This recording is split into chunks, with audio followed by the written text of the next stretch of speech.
Maayong adlaw kaninyong tanan. Thank you for taking the time to attend this meeting. As we continue striving to provide quality education to our school, it is important that we regularly hold discussions with our stakeholders.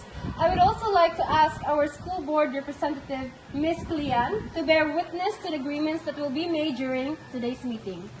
Now, let us focus on a concern that has recently emerged in our school community: cases of cheating and academic dishonesty among students. Academic integrity is a value that we want our students to develop. Simply put, it means being honest and responsible in completing academic work. However, some teachers have recently reported incidents of plagiarism and other dishonest practices. These behaviors not only affect the reputation of our school, but also hinder the students' learning and personal growth. Our goal today is to share our observations and better understand this issue. After that, we can work together to find practical ways to promote honesty and responsibility among our students. Let us begin. If I may share something from the English side, I recently received an essay that turned out to be written by the student's older sibling. And the student submitted it as their own work. That's clearly an example of complete plagiarism, where someone passes off another person's entire work as their own. Madam Principal, makakita ko ani nga math assignments. Adunay usa ka estudyante nga nangupya og pagsabot sa usa ka math concept gikan sa internet. Inagibutang niya diretso ang iyang papel nga walay quotation marks ug walay citation. Kini usa sa pananglitan sa direct plagiarism. Mao man ang atong gisgutan sa previous meeting, di ba? Ug kung diin gigamit ang eksaktong mga pulong gikan sa usa ka source nga walay panghatag og credit. Di ba? I've noticed in science that some students rewrite information from websites only changing a few words, while keeping the main idea, and forget to cite the source. In these cases, it usually turns into paraphrasing plagiarism. In social studies, I've seen students take sentences from several websites, mix them with their own words, and submit it without mentioning any sources. That is actually often ends up as patchwork or a mosaic plagiarism.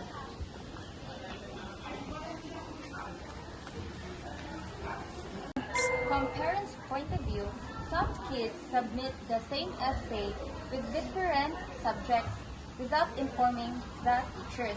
That usually counts as self-plagiarism. Aba?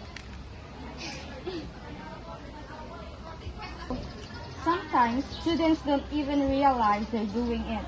I remember a student who listed sources in a research paper but got the authors wrong and even added sources they didn't use. That's a case of source-based plagiarism. From my observations, stress and time pressure also play a role. Some students rush their assignments and forget to include citations when using information from books or websites.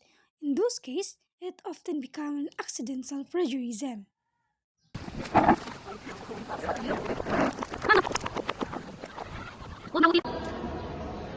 Ako kabalo sa anay nako nga easy. Ugma pa man ang deadline. Nahapit pa lang ko magsugod. Kaming kamutan ako nga akong kagaling idea. Pero adyon mawas. Siguro tanaw na lang ako ang ibuhat ni Gina last year. Kung man siguro yung kabantay. Pero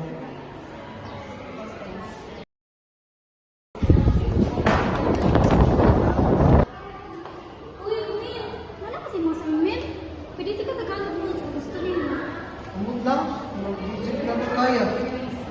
Ay, kabanata, uy, kape lang ko na. Good. Mga batang gani sa una, kay mga kape, mga gani. Kanang bata, magkape. Pero, kinanglan maning kamon, pero naglisod din ko. Kasi ulay-ulay pa ako.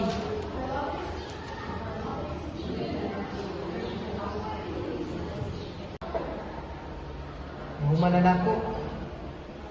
Nag-submit ako. Kusog kayo dagan, ulog na. Sakto ba ka to?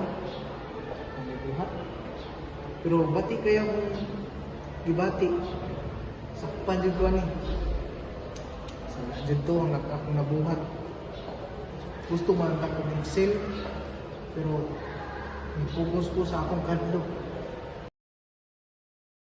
Ramil, when I checked your essay, napalagit ang mga parts na dito ka.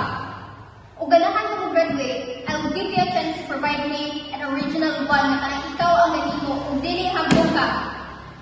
Oo kay Bao, ani di ang nitabo.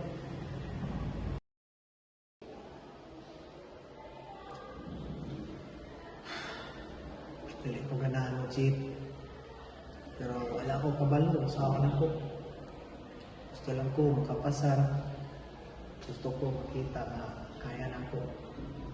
Gusto ko na naay nakabantay na naglisod ko na maabot ang problema.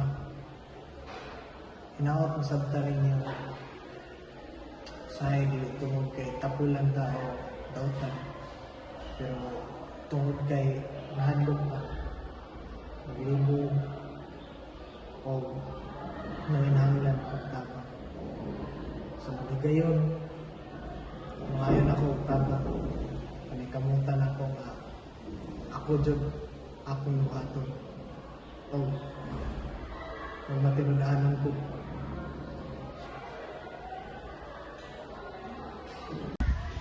Based on the case mentioned earlier about the essay written by the student's sibling, what do you all think caused the student to submit someone else's work? Yes, our student council president. It was observed by teacher Daphne that the students seemed capable of writing but lacked confidence. When asked why the essay was written by someone else, the student said that the sibling had offered to help. The students probably believed that submitting a well-written essay would result in a better grade. This shows that some students value the final grade more than the learning process itself. In this case of Sir Santa's experience, the student copied an explanation from an online source. When questioned, the student explained that the explanation was found online and was simply included in the assignment. This indicates that students may not clearly understand the difference between using information and copying someone else's works. I agree with that. And I also understand teacher Jillian's experience, as I have seen that happen in my time in Europe as a professor. Experience has shown that students sometimes paraphrase information without citing the original source, believing that changing a few words is sufficient. This suggests that students may not yet understand the importance of giving credit to the original author. As to what Ms. Maxine said earlier about community-based projects, students often gather information from multiple online sources and sometimes combine syntheses from different sources into the reports.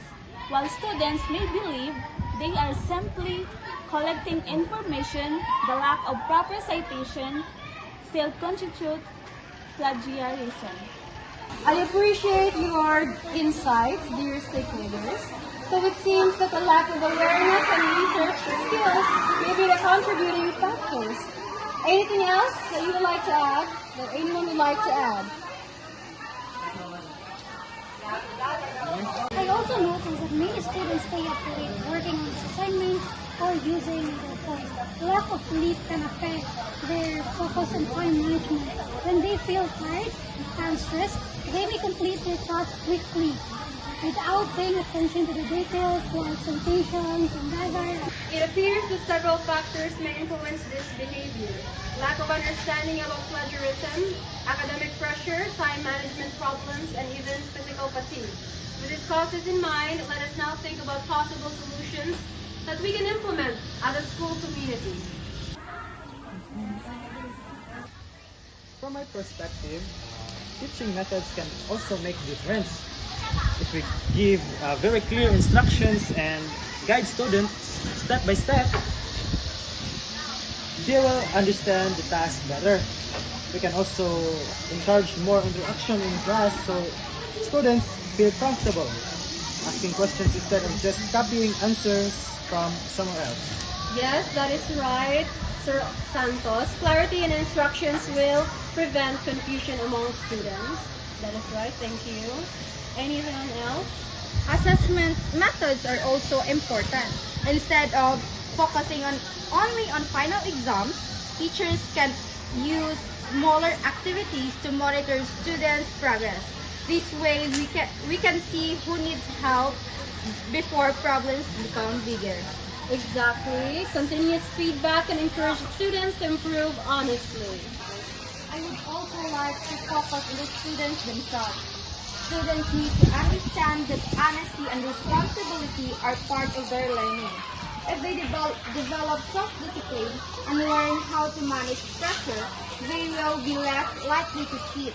I can help by organizing short sessions about handling academic stress and making responsible choices. That's a good idea, guidance counselor. That would definitely help our students who are feeling overwhelmed. I would like to thank you all again for sharing your thoughts earlier, based on our discussion and also from recommendations found in recent studies about academic dishonesty. Before we conclude, I want to highlight an important point. What we discussed today is not just about preventing plagiarism.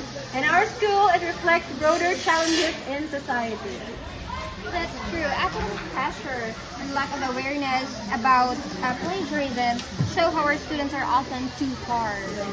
Yes, it's like we're asking students to reach unattainable standards. This school and also our collective actions here can be the starting point for a real change.